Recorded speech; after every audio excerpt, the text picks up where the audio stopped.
And we're back. I'm with the team again. We're on our next podcast episode, and the holiday season is here. Thanksgiving is next week, and Christmas is just around the corner. And usually at year end, we talk about things like helping others and giving generously, and you will certainly read or hear that from us. But in this podcast episode, we want to cover a topic that can be difficult to navigate to help you as you head into the holidays. So this is one that, we get questions a lot because we're financial advisors. You go home, you see your family, and they just naturally want to ask, maybe financial questions. And that can be in a lot of different areas because money, there's simple cash, what are interest rates? Should I have a money market, or what should I be investing in? So all over the place. And at most holiday gatherings, we all have relatives who, may bring up their opinions or ask you every, maybe awkward question. So finances naturally are one of those subjects. Today we want to talk about how we deal with those questions, and so we hope this gives you some options for how you may choose to respond if you find yourself a part of a conversation like this. So in our last episode, or our first episode, you were able to meet the team, so the four of us that are partners. And so this episode we've added Jake to this episode. Jake has been here for just over 30 days. So Jake has made it. He has made it to the podcast. He's doing a great job. I'm saying this like on air. He's doing a really good job, and so we figured this would be fun just to invite him. He's got ideas. He's had questions, I'm sure, as he's been learning about finances. So Jake, why don't you just give us kind of a 1 or 2 minute snapshot how you got into this? You're new here. Maybe be nice to us. Don't tell any guests anything that. You shouldn't. No, I'm kidding. But yeah, just kind of introduce us to you and how you got into financial planning. Awesome. Well, thanks, Michelle, and everyone. And it's an honor to be on the podcast today. Thanks for letting me out of the basement to hang out with the adults. No, in all seriousness, thrilled to be part of the Financial Design Studio team.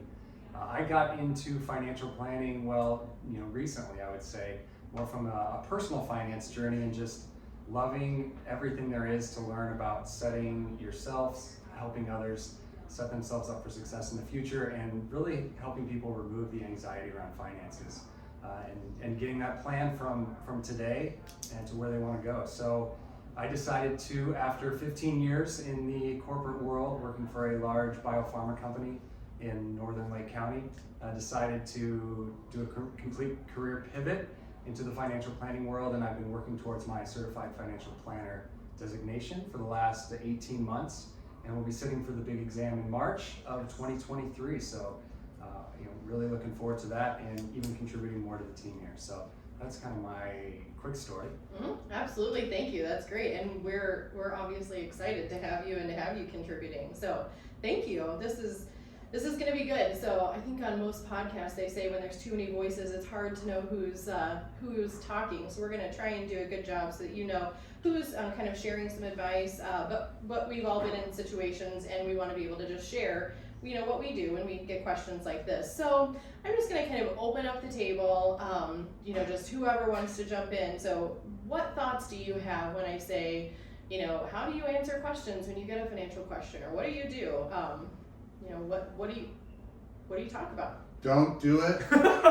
Just don't do it. This is Rob, by the way. Yeah. So I have always found it very, very hard to do that, because money does really funny things to people, and especially within families. And I've kind of viewed it as like talking about politics. Everybody has their own opinions about stuff, and you really want to just pick your battles. Is that something you want to talk about over Thanksgiving or Christmas? The way I've always approached it, if somebody asks me my opinions about something, I'll give it.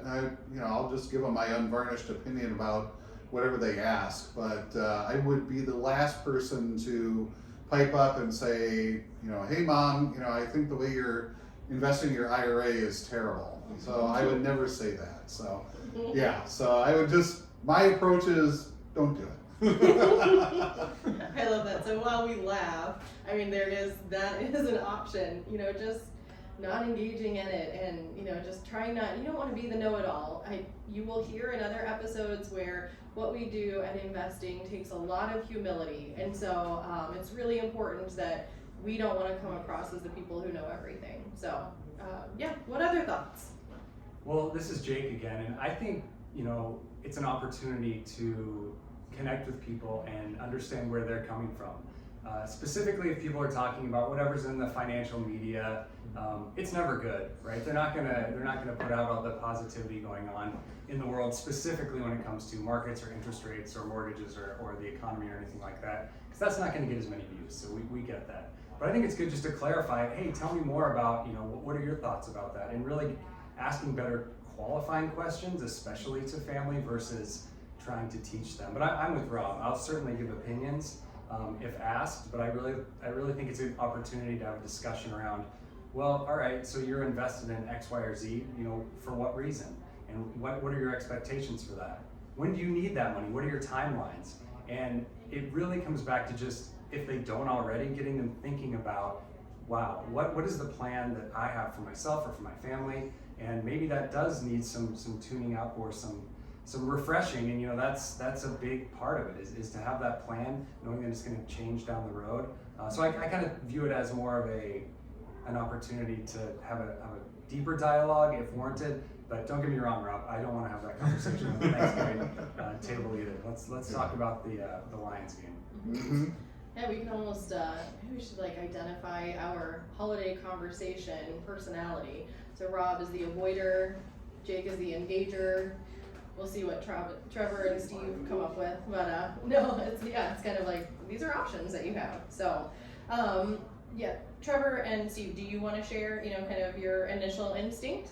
Yeah, my initial instincts, this is Steve, is kind of background. I won't engage unless kind of asked directly.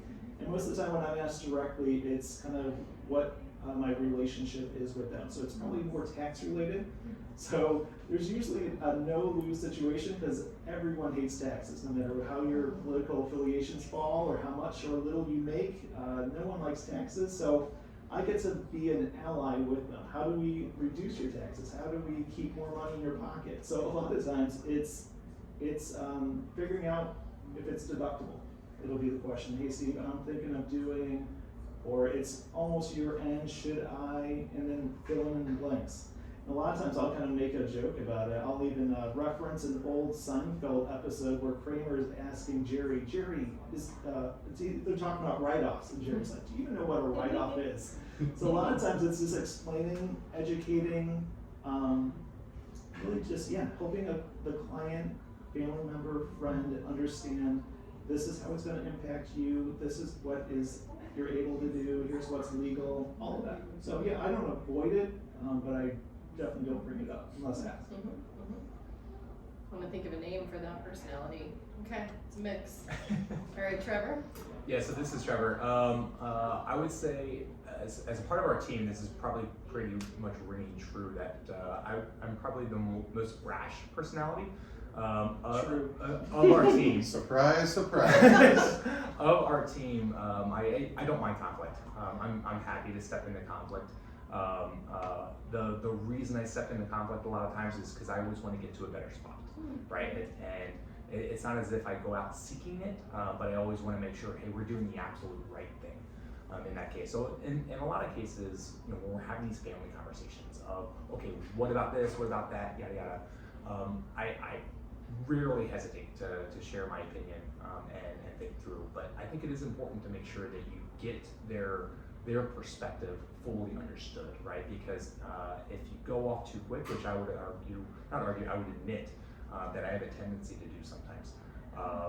If you go off too quick, trying to figure out, sharing your opinion without understanding their perspective too soon, or too well, you can basically completely miss the point. And then not only do you not provide one good advice, which stinks in itself, but also you might tarnish the relationship, right? So you want to make sure things are structured well. But if you're a personality that you don't mind conflict, it's okay to step into that and speak directly to it. Just making sure that we're trying to get to that better spot. I think the other thing I want to share too is it also depends on the person you're engaging with, right? There are certain people in my family that, you know, hey, maybe they're trying to just bring stuff up, right? And just to cause conflict or whatnot. Maybe it's not a conversation you want to step into versus someone that's really trying to understand, like as Steve suggested. Hey, someone's trying to figure out, should I do this before the end of the year? They're coming to you because they respect your authority, they respect your opinion, and they're really looking at you as a expert in that. So I think the way in which someone brings up stuff is certainly telling how you go about that conversation. Wow, two really good points in these answers. The first is, remembering that the reason someone's asking you is because they consider you as someone who knows and is going to give a thoughtful response for, what they're asking. So I think that's a really good point. While we joke, we don't want to have the conversation, it is really helpful to remember that, actually, to just kind of be like, okay, this is what I do, and we care about people. I mean, that is why we do what we do. We care about them and their finances. And so I think that's a really great point. Yeah, that's, just in hearing Trevor's answer, we're the polar opposite when it comes to this issue, but the one thing I appreciate about Trevor's answer is when he talks about we want to get to a better spot, what he's really saying is, I want that other person to get to a better spot. And, to be straight, Trevor is more courageous in stepping into that kind of conversation than I am, quite frankly. It's, sometimes it's hard to see family members or friends make dumb financial decisions. But, like my approach is, I don't want to rock the boat. I seek peace before anything. But there's a lot of value in what Trevor does, where he sees something and he's like, that is a problem and I want to help that person. So, yeah. Well, and really, I think, what you're highlighting was the second thing I wanted to say was that the relationship, like we care about and we want to be careful because it's family and we care about the people that we love, and we want to make sure that there's a relationship, that we're not saying something, we know how we feel when we ask a question about something we don't know, this just happens to be something we know. But when there are areas, and we always say this, like, everyone else, you do what you do for a living, you do what you do for your job. Well, you're the expert, you're the one that knows what you do. Jake, before you came to Financial Design Studio, you did something completely different. I wouldn't even pretend to know about what the field you were in. And so this is where it's realizing that, and that relationship is so important. And so we want to have that communication, that line of communication left open, so that, when we're asked questions, and even if we choose not to respond, or we say, you know what, I can help you, or you try, but you realize that maybe the advice isn't being received well, so maybe you try and you lean into the conversation. It's okay to just say, I don't really know much about that, or I'm not really sure for your situation, and you kind of just like gently try to exit the conversation so that the relationship can be left, and so that you can say, like, it's okay, like, you can choose to do what you want to do. It's your money, it's your decision. And so while we can offer advice or suggestions, like, ultimately you get to decide. Mm-hmm. Oh, that's great. So what are some ways that you guys have seen these conversations go well? Have you seen examples where, maybe in your own life or even with friends or something, you've heard that, they actually talked about things, or they always look forward to getting together for the holidays because they're going to learn something? Have you guys seen this go well? Let's be positive here. I can start with one for sure. The silence is deafening. No, just kidding. Yeah. Well, this is where we want, like, this is what we're trying to help. Yeah, is to say, wait, these can go well if you want to have the conversations. I can think back to a client who, when the grandfather passed away, so his whole life, they went on these family trips. There was the grandfather, the parents, the grandkids, and this was an annual thing that they did, this trip. And through just spending time together, so, not even necessarily talking about money, through spending time together, the grandfather, paid for these trips for the family to go. He was teaching what was important to him through making this a priority, that the family always goes together and spends time for this week every summer to do this. And then when he passed away, and there were still assets that were being divided between all the family members, even the grandkids, There was actually like a note that was written, like a letter that was written, it would have been by the parents, so not the grandfather who passed away, but the parents basically saying, really explaining like, hey, Granddad worked really hard for this money, and you could see it over his life that he cared about his family, and there's money left over, and like this is kind of your portion. We just want you to remember like how he handled money, and not even like they may not have ever talked about it, but the way he lived his life, they could see, oh, that was important, and now I'm receiving a piece of that. And I think it just makes them thoughtful. So again, you're kind of tying money and family together, but you can see it done well. And I just remember like seeing the note, because I'm doing the paperwork on all the forums, and I was like, that is so cool. So I love when it's done well, and I guess I'm just offering hope and like, reminding you that it can be done really well. So. Yeah, I as much as I don't like talking finance with family members, one thing my wife and I have done is we have talked a lot with our kids as they've grown up about mistakes that we had made. Even before we got married, I was terrible with money. I got every credit card that at college that they were shoving in my face and all that, and did not manage it very well. So, we've had conversations with our kids growing up that there are certain things like taking on credit card debt or getting over your skis on student loans, things like that you really, really want to be careful of. And thankfully, we have 3 kids that are now grown adults, and they hate credit cards, and what little debt that they've kind of utilized, whether it's student loans or mortgages, they've been very, very open to asking questions about how to best size that so that they don't get over their skis or in trouble or anything like that. So, that's one example where it's as a parent and just as a family member, it is really gratifying to see when you're lovingly trying to help somebody and give them advice and they actually take it. Yeah. That's so good. So something Jake joked about in the beginning, being let out of the basement to the adult table. At the holidays, you probably have a kids table and an adult table, so it ties in really well. So Rob, you're talking about how now when you want to have the conversation, so you've fostered this relationship with your family, you've left the line of communication open so that they're coming to you.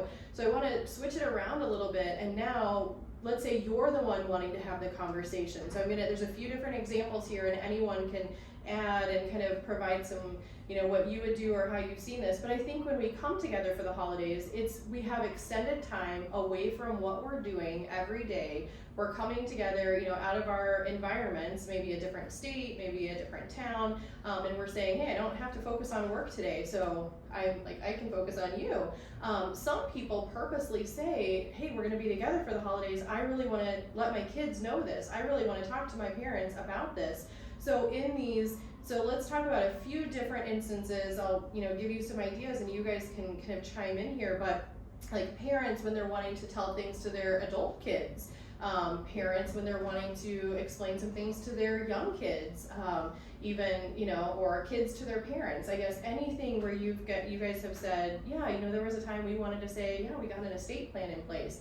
We wanted to take this time when we're all together to be able to do that. Any examples of you guys where you've seen that done well, or other people, or not done well, anything like that you guys can think of?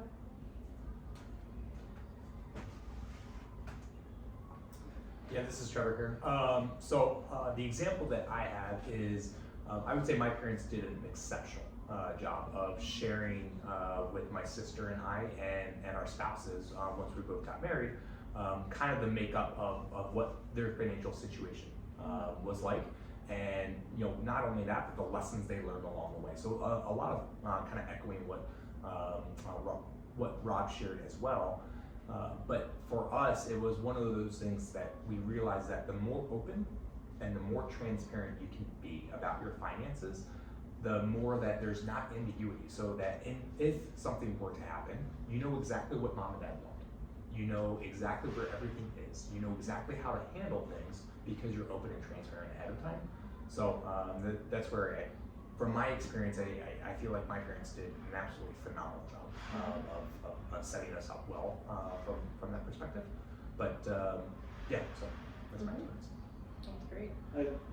One memory that comes to mind is an early client of ours. They had just done a plan with us. They had created their blueprints. We had kind of visualized where all their accounts were. It was coming up to the holidays, might have been Thanksgiving or Christmas, I don't remember. They wanted to have a family meeting when all the kids were in town.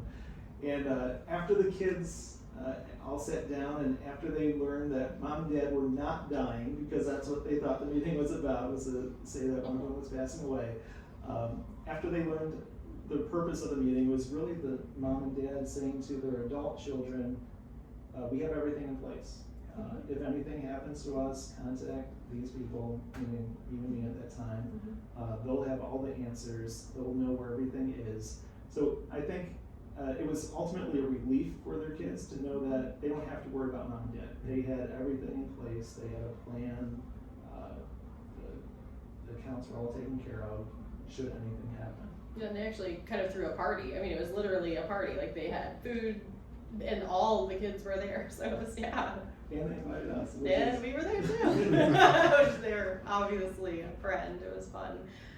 You know, I think about when one of the first steps when we're working with a new client, we go through this process. We call it a blueprint that we create.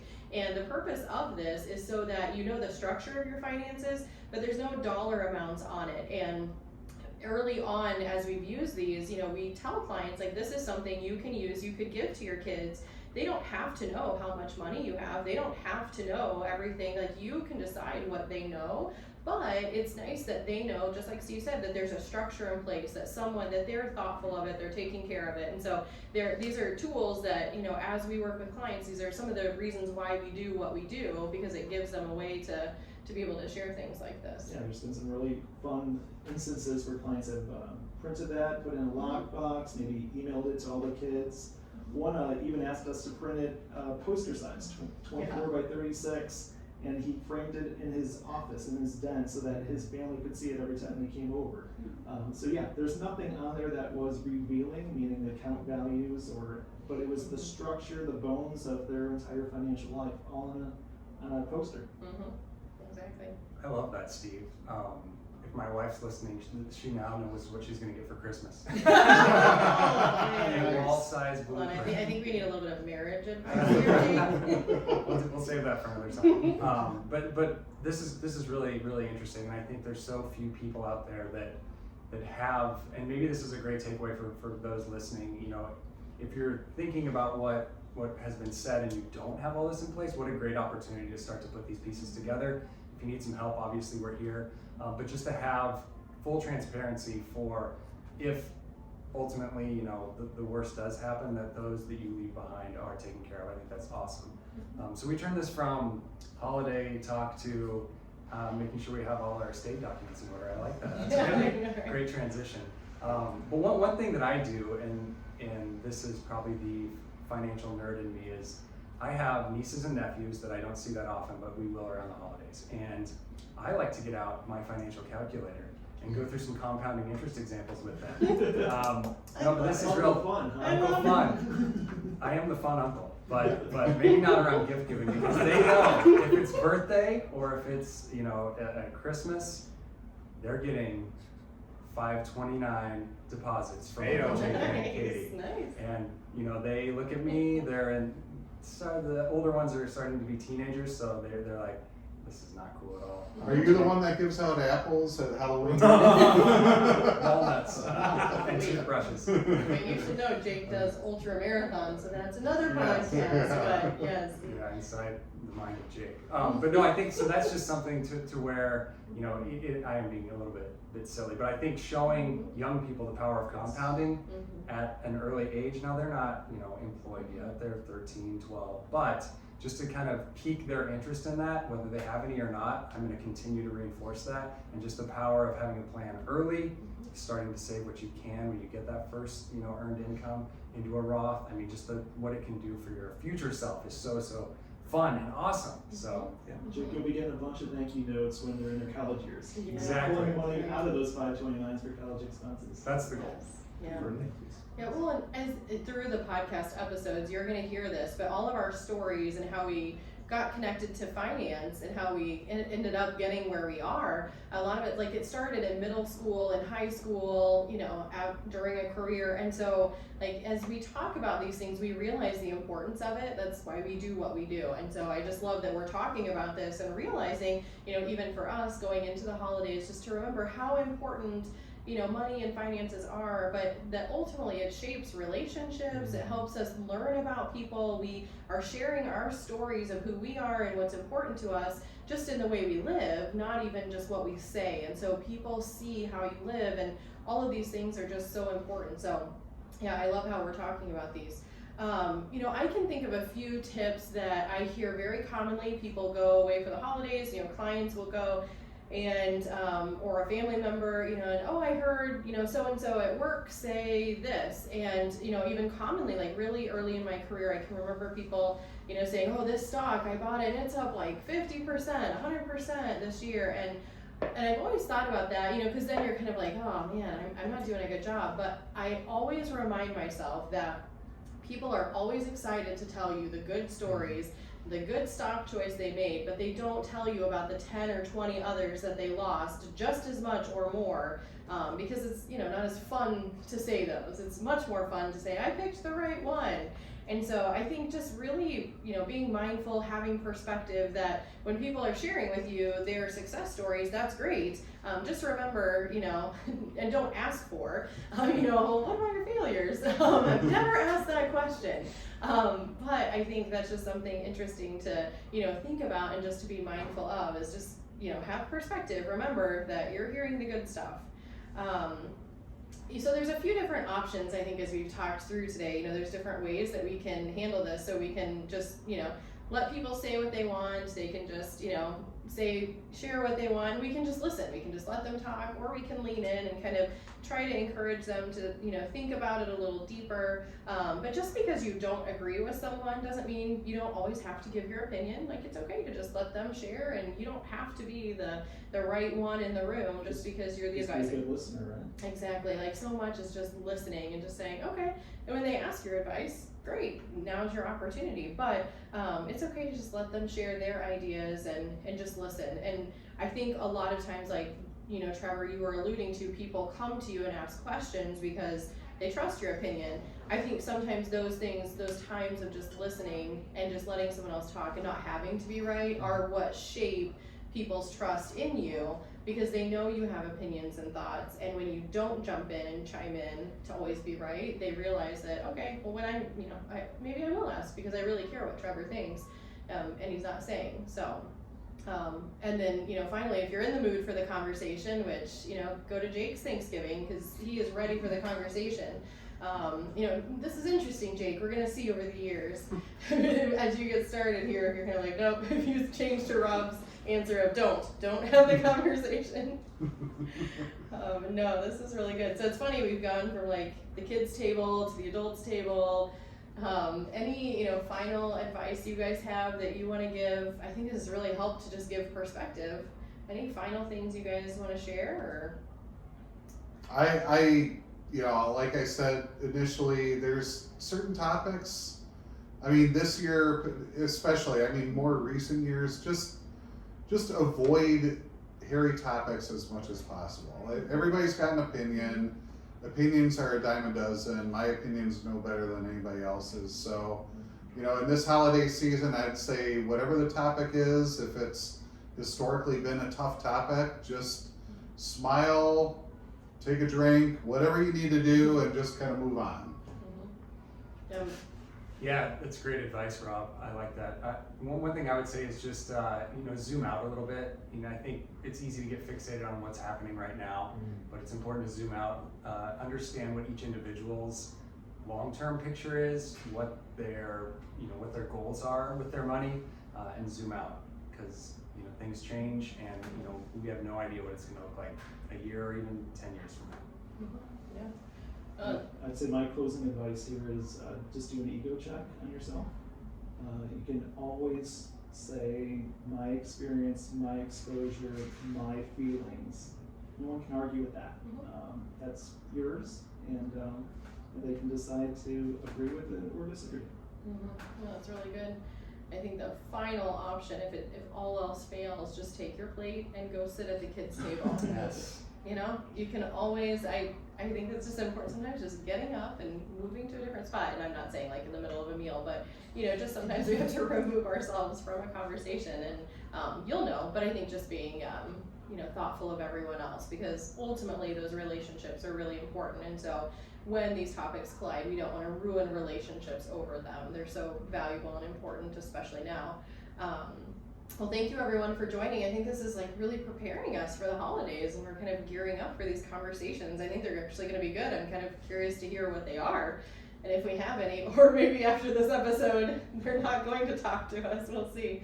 But we hope you got a laugh or two, and then just also some wisdom for the upcoming holidays. We hope this has been helpful. If you think a friend or family member would enjoy this conversation or any of our episodes, we post snippets of all of them to our YouTube channel too, but head on over there and go ahead and subscribe to our podcast to share your favorite moments. So until next time, happy Thanksgiving.